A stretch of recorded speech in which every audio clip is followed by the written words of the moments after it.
I'm Kelly Sadler, and this is the Washington Times Politically Unstable. Today, I'm joined with Brendy Wells, who is a political activist, as well as a journalist and author regarding all things South Africa. Brendy, thanks so much for joining me today.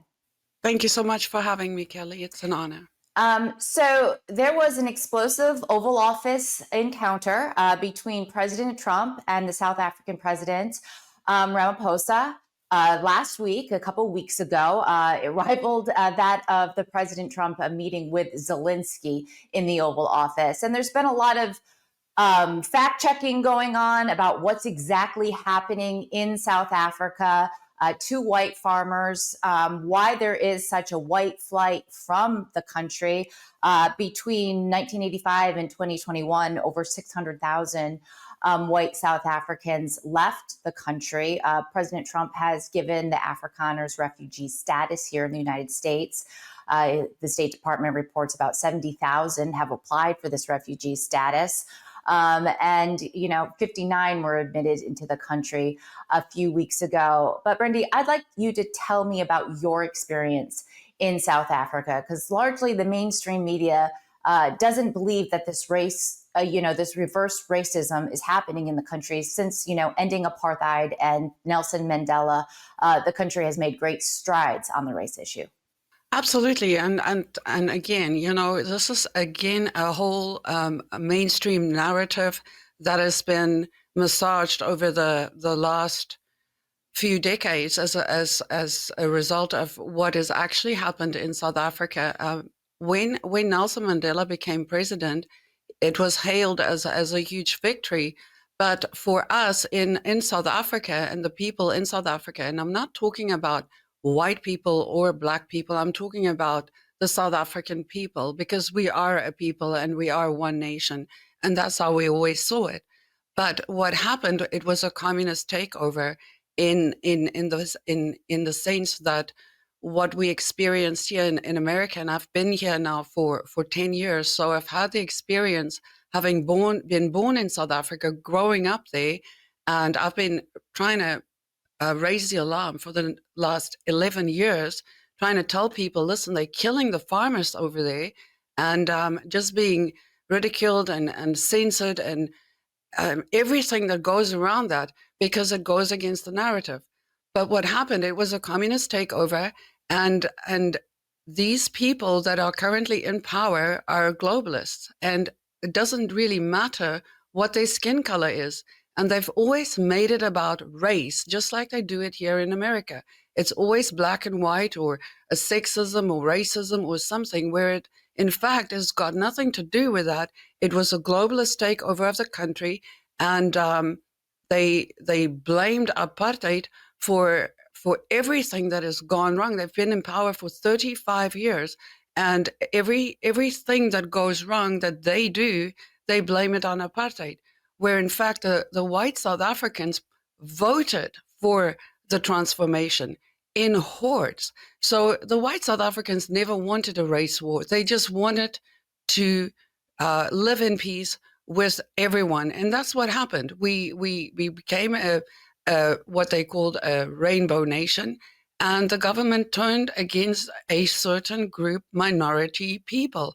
But because they were white, it was impossible for them to cry racism at all, because they're white. And therein lies the absolute joke in it all, because these people are literally fleeing a genocide. And even though they don't want to recognize that it is one, it totally is one. I started talking about South Africa in 2014. The amount of hate and the amount of threats that I got escalated to the point where I also got a dead bird in my post box, which is a clear indication that you are next. I literally was rescued out of South Africa at that time. My one friend, Annette, and I'll send you the link, in 2019, got a dead bird in her post box. And 4 days later, she was murdered.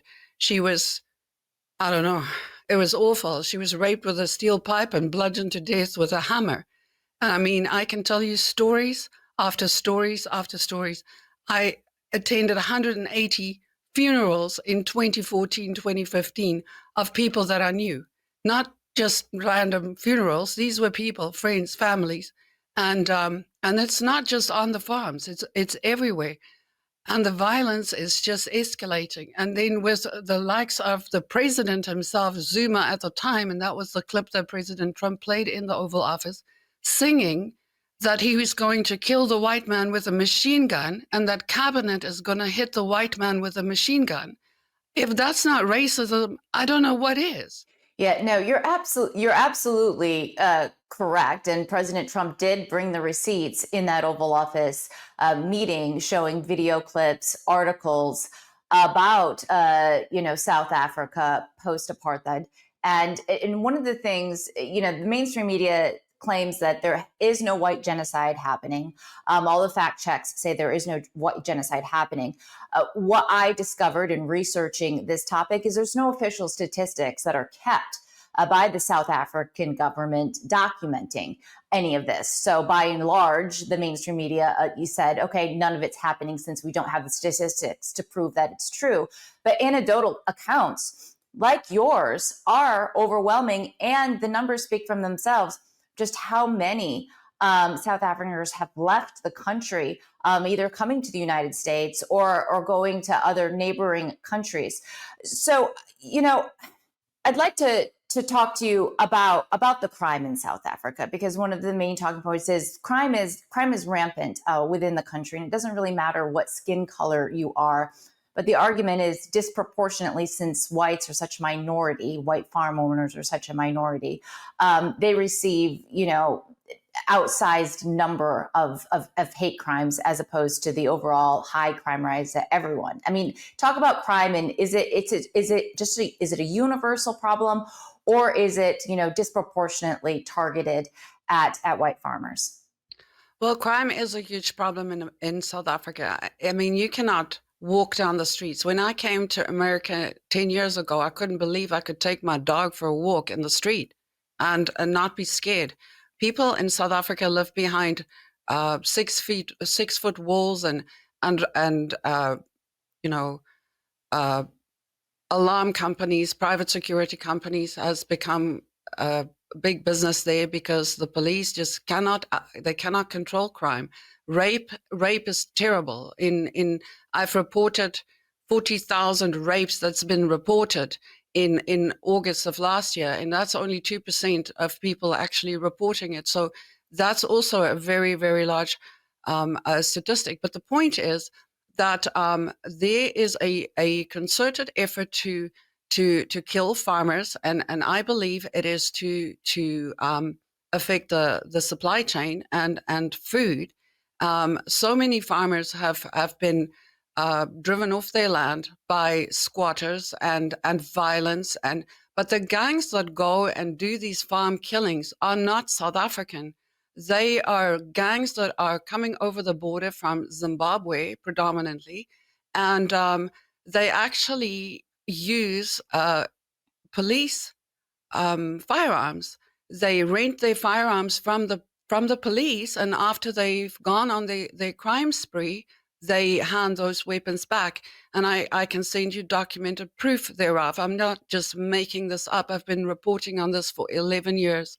Also, when they do kill a farmer, and the poor man has been bludgeoned to death and wife raped, and the babies and kids, beaten to death with shovels. That is how cruel it is. They put it down as death of natural causes. That's why there's no statistics on it.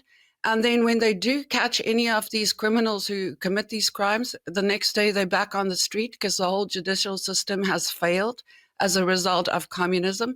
And then also the long and the short of it is that if a farmer does defend himself and manage to shoot one of the people who's torturing his wife or attacking him in his home, and the cops show up, they actually arrest the farmer for shooting this poor little person who was just looking for food in the middle of the night with a firearm and a knife. So it is really a contrived narrative. They don't want people to know the truth. But the long and the short of it, it has never really been about, they made it about race to justify what they've done. But our Mandela moment was the same as the Joe Biden moment. It was a contrived, stolen election that nobody wanted. And then there are many, many Black South Africans. I grew up on a farm in South Africa. I speak Zulu. I can speak, you don't speak the language of people that you hate.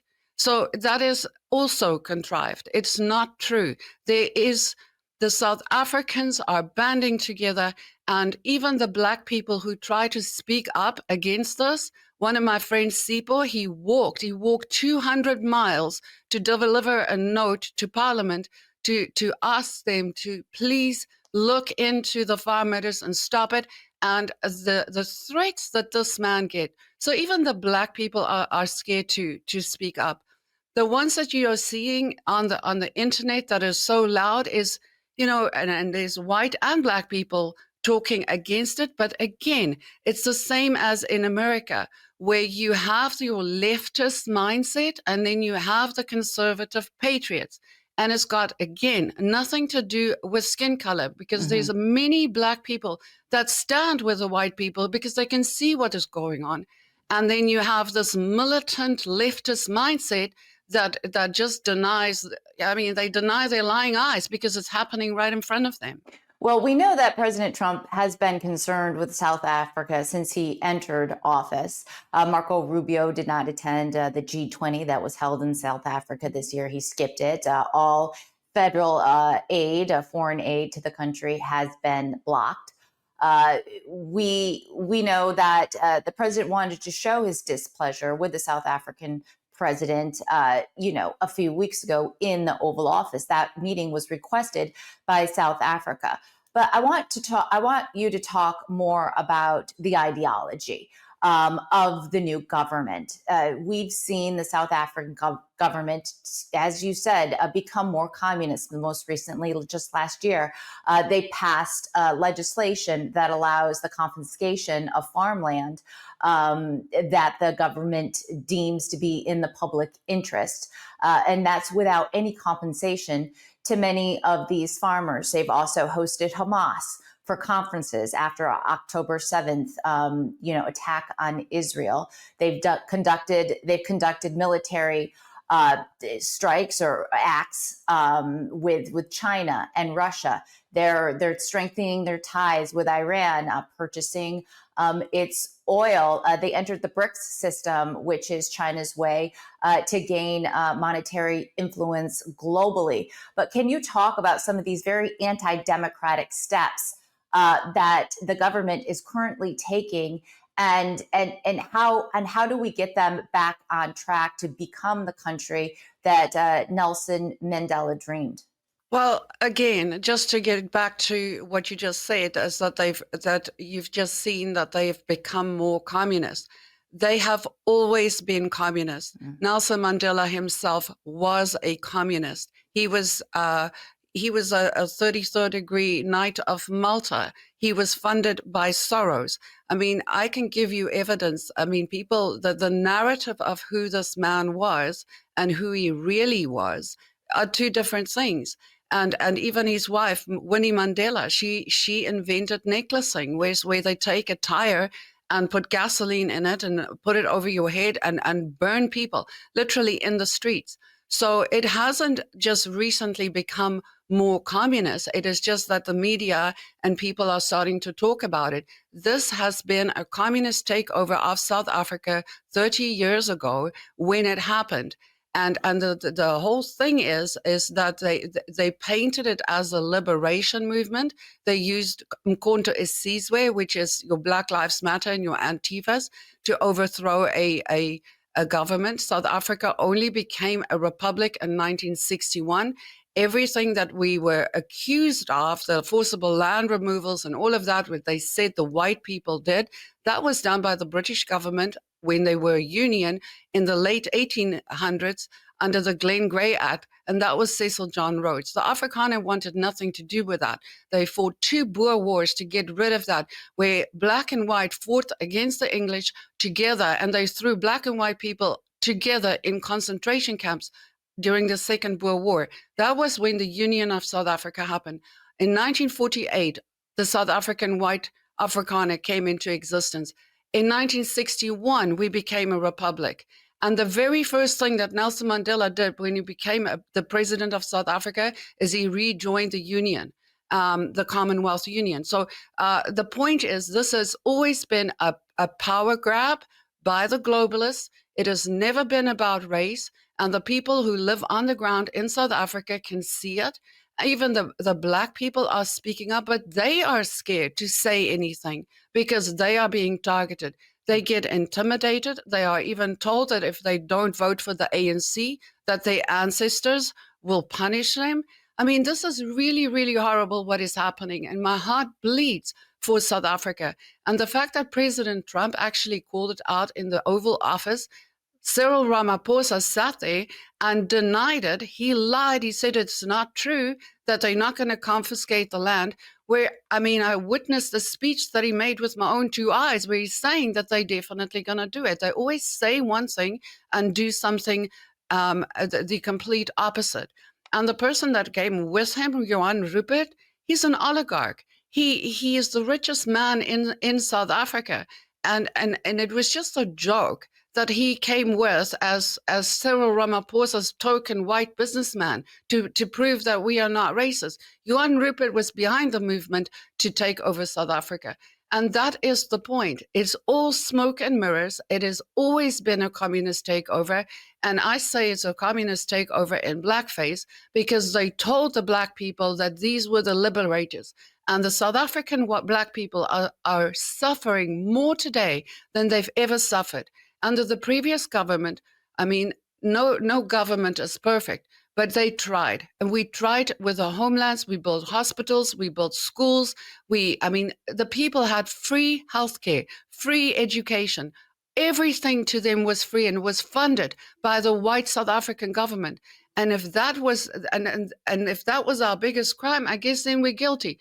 But at the end of the day, these so-called liberators weren't liberators. It was a communist takeover from the beginning, and the people on the ground now, homelessness is rife, starvation is rife. I mean, you're looking at a country that has been dumped into communism for 35 years. Imagine Trump didn't get into office this time. That's where America was heading, because all the telltale signs are there. And I even said to my husband when I got here, I said, it feels like I'm in the twilight zone and I'm living through this communist takeover nightmare again. And that is exactly what is going on in South Africa. It's never been a race thing, but there's a small minority of people that are being targeted, that are being murdered on the most brutal, most disgusting and terrible, godless way. And the fact that they are white doesn't mean anything, because nobody deserves to be murdered like that. And how your skin color even features is beyond my understanding. Brendy, would you ever go back to South Africa if they were to, clean up some of the corruption, the crime, and participate more as a Western ally to the United States? Absolutely. My heart, that's my home. It's my heart. I was born there, and I love the people. And I'm not just talking, I just love only one group of people. The South African people have their own unique culture, and we all understand it. I was back home now in February. My father passed away. My family is still there. So I went there, and I haven't been there since before the coronavirus. And just to see the deterioration of my country, I mean, rubbish lying in the streets. I mean, just the municipalities doesn't work. The government doesn't work. The post office went out of business. Everything in that country was a contrived and designed demolition from within. There's rolling power outages all the time. You've got like 4 or 5 hours of electricity per day. And this is as a result of a bunch of people that got into government, and they are looting it dry. There's over 800,000 white people in squatter camps living in squalor. And absolutely, and these are engineers, doctors. There's over 100 laws on the books preventing anybody from employing a white person. That is discrimination. It's reverse racism, but it's being hidden. And if anybody says anything about it, you are made out to be a liar, and God knows what else you get painted with and censored. I mean, I cannot tell you how many pages I've lost, how many times I've been kicked out of social media and lost a YouTube channel just for telling the truth. Just want to say, listen, people, help, this is happening. And they just don't want to believe it. And even when President Trump sat there and he brought the goods and he showed the evidence, even in the face of the truth, they still deny it. All right. Well, Brendy Wells, thank you so much for joining me today. I appreciate it. Thank you so much.